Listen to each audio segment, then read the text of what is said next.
Alors, tu sais que je milite à fond contre le contrôle technique moto et puis, bah, évidemment, j'avais fait une vidéo où je montrais un mec qui le passait, le fameux Ducatiste, qui m'a mis dedans. Alors, ce mec-là, bon, il l'a passé, le contrôle technique, et alors, qu'est-ce qui l'a motivé?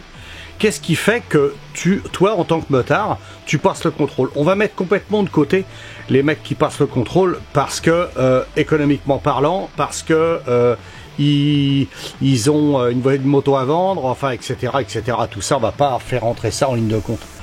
Par contre, ce qu'on va faire rentrer en ligne de compte, c'est la démarche psychologique qui fait que tu vas aller passer ton contrôle, alors que tu n'en as pas du tout l'utilité, comme le fameux Ducatiste, qui n'avait absolument pas l'utilité et qui aurait pu boycotter joyeusement le truc. Et ben, dans cette vidéo, je vais te montrer qu'en fait, eh ben, c'est plus profond que ça au niveau des gens, c'est vraiment humain.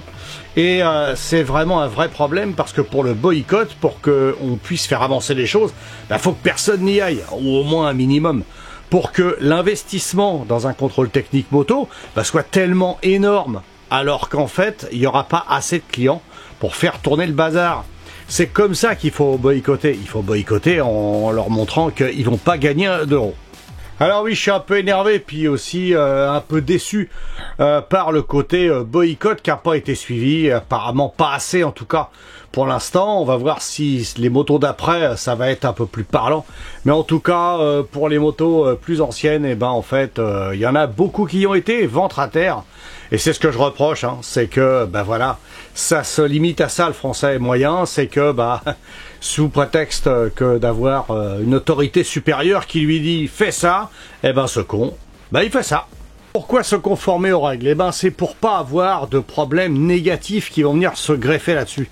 Alors la dénonciation, ça peut être aussi beaucoup de choses, c'est marrant, ça rappelle que petites choses, je vais pas m'étaler là-dessus, mais ça m'énerve vraiment profondément. Et ça, c'est très nocif parce que ça rappelle de vieux souvenirs de gens qui se confortaient à ce qu'on leur disait, et que ça a été super loin. Hein. Les gens obéissent souvent à une figure d'autorité, alors une pseudo ou ce que tu veux, mais en tout cas, ils sont capables d'obéir, même si ça va complètement à l'encontre de leurs convictions profondes. Alors je me suis dit, c'est quoi cette obéissance aveugle, alors qu'on leur a dit de ne pas y aller? Il y a ceux qui y vont juste pour éviter les ennuis. Ça vous étonne? Bah, moi ça m'étonne pas, tu vois. Ah non, c'est l'esprit humain qui est comme ça. La pression sociale, ça marche super bien sur l'être humain. On t'indique tous les jours cette saloperie de télé qui va venir t'insérer comme ça, te dire comment vivre, comment bouffer. Les pubs qui passent, t'avalent ça comme ça, la gueule ouverte avec la baffe qui coule. Voilà ce que c'est. On évite les conflits, on reste dans les clous. Mais ça amène à quoi ça? Ça va mener à quoi ça? Tu crois que ça va nous amener de la liberté en plus? Tu crois que le fait de dire amen à tout, au bout d'un moment, on va t'interdire même de rouler, de te poser les roues sur le bitume. Puis que t'aies une bagnole ou que t'aies une moto, au bout d'un moment, ça va devenir infernal à rouler. J'ai même entendu certains qui ont dit « Ah bah j'étais pas au courant du boycott ». T'as des problèmes auditifs ou quoi? Ou tu regardes jamais la télé, hein? Ou tu vois jamais les motards manifester? Le mec, il était pas au courant. 45 piges, le motard, et il est pas au courant qu'il y a le boycott. J'ai autant te dire que celui-là, il habite au fin fond de la Beauce, entre quatre murs, il a pas la télé, hein. Il a rien chez lui. On n'est pas là pour parler des sanctions que tu vas avoir ou quoi que ce soit. Non, non, c'est l'idée de les avoir, simplement. Rien que ça, ça fait peur. Ils ont déjà tous les jetons. En fait, la peur d'avoir à payer quoi que ce soit, la peur de se faire maraver par le gendarme ou le flic de base, eh ben ça suffit à ce que les gens rentrent dans les clous. Mais ça marche pas toujours, ça. Non, non, non. Et en plus, heureusement que ça marche pas toujours. Ça permet de réfléchir, ça permet de supprimer la vignette, les 100 chevaux, etc. Toutes ces restrictions-là qui auraient dû déjà être encore en place. Et puis il y a la pression sociale, eh ben oui, autour de toi, ben, il y a des mecs qui le passent, des mecs qui disent ah, il faut y aller pour pas être embêté, pour rouler impeccable et tout ça. Le problème c'est que le mal que ça fait ça, eh ben il va être absolument impossible à récupérer parce qu'une fois que tu vas rentrer dans les clous, ça va être marqué partout. Alors le mec qui fait n'importe quoi, qui veut pas mettre de casque et tout, je m'en fous moi. Il a qu'à se tuer tout seul, je m'en fous. Mais le mec qui passe le CT, par contre, moi... eh ben, ça va être marqué partout, le pourcentage. Eh ben oui, et tout ça, ça va aller à l'encontre des gens qui vont boycotter, à l'encontre des gens qui se défendent pour toi.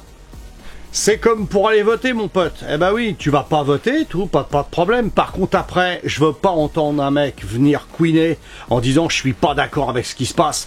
T'as pas été voté, donc t'as pas ton mot à dire, ni le chapitre. T'as le plus droit à rien. Le pourcentage de mecs qui n'ont pas été votés au premier tour, je ne voudrais plus les entendre. Ils devraient être comptabilisés. Malheureusement, bon, c'est pas démocratique. Hein. Je suis pas quelqu'un de démocratique, hein, de toute façon, ça se saurait. Hein. Mais déjà, rien que de faire ça, et ben ça c'est négatif. C'est pareil, si tu boycottes pas, et ben tu vas à l'encontre des libertés, puisque si tu boycottes, et ben là tu te défends au moins de ce qu'on peut faire. Hein. Au moins t'auras dit, ben j'ai fait ma part. Mais le mec qui a été ventre à terre, lui il a pas fait sa part du tout.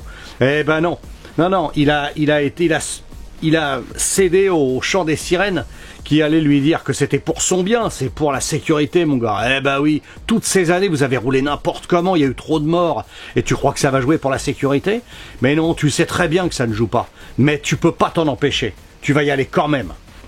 Et je faisais le parallèle avec le vote, mais c'est comme voter pour le mec qui te fait les poches. Eh ben pareil. Eh ben oui, il te fait les poches, mais tu vas voter pour lui. Pourquoi? Parce que tout le monde vote par là, alors tu vas y aller. Franco. Donc du coup, ça, tu n'as plus ton libre arbitre. Et oui, moi ce que je te dis par exemple, bah, je t'influence parce que je vais te dire, tiens, tu devrais boycotter le contrôle technique. Oui, mais c'est pour t'aider toi, c'est pas pour aider moi ou aider les autres. Non, c'est pour aider les jeunes, les générations qui vont arriver après derrière nous. Ah oui, nous on s'en fout, on a roulé, hein. On s'est bien poilé. Mais les jeunes des autres générations qui vont arriver derrière de motards, tu crois qu'ils vont faire quoi? Eh ben, ils vont passer leur contrôle technique? Eh ben, je pense pas. Donc, ce qu'il faudrait, ce serait que ça s'arrête net. Mais pour ça, il faut que tout le monde y mette la main à la pâte.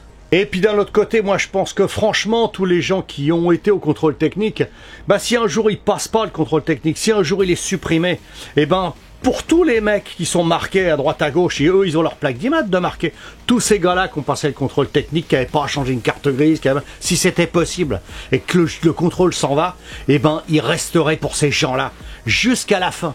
Leur nom serait marqué en rouge partout, et puis ils seraient obligés de le passer tous les ans, même si un jour il était supprimé. Concrètement, ça donne quoi le non-boycott? Ben, le non-boycott, ça donne moins de bruit, ça donne moins d'impact, moins de force, moins d'impact. Et puis tous les gens qui m'ont dit « Ouais, ça sert à rien, c'est déjà passé », ben tous ces mecs-là, qui vont le passer le CT et le résultat des courses, c'est eux qui vont faire se casser la gueule le fait que ça marche moins bien. Eh ben oui, c'est pour tout le monde. Attention, hein, la résistance à ces choses-là et les manifestations pour ces choses-là, la résistance, c'est pas un choix, c'est un devoir. Et voilà, on a fait le tour et la FFMC compte sur nous pour faire avancer le truc. C'est quand même pas possible de continuer comme ça, à y aller bêtement. Hein, on est des moutons ou quoi? On est des pigeons? On va se faire plumer comme ça longtemps? Ah, des pigeons plumés, humour. Eh ben écoute, je te dis à une prochaine vidéo et puis j'espère qu'il y aura un peu moins de coups de gueule et puis un peu plus de trucs qui nous éclatent un peu plus, ça sera quand même plus sympa. Mais malheureusement, pour l'instant, le boycott, il apporte pas ses fruits, donc bouge-toi, bouge-toi. Non, en fait non, te bouge pas, reste chez toi, roule, mais t'occupe pas de passer le CT. Hein. Et ben je sais que ça portera pas ses fruits ce que je dis, mais c'est pas grave, je le balance quand même, je m'en fous. Eh ben écoute, bye bye, et puis bonne route.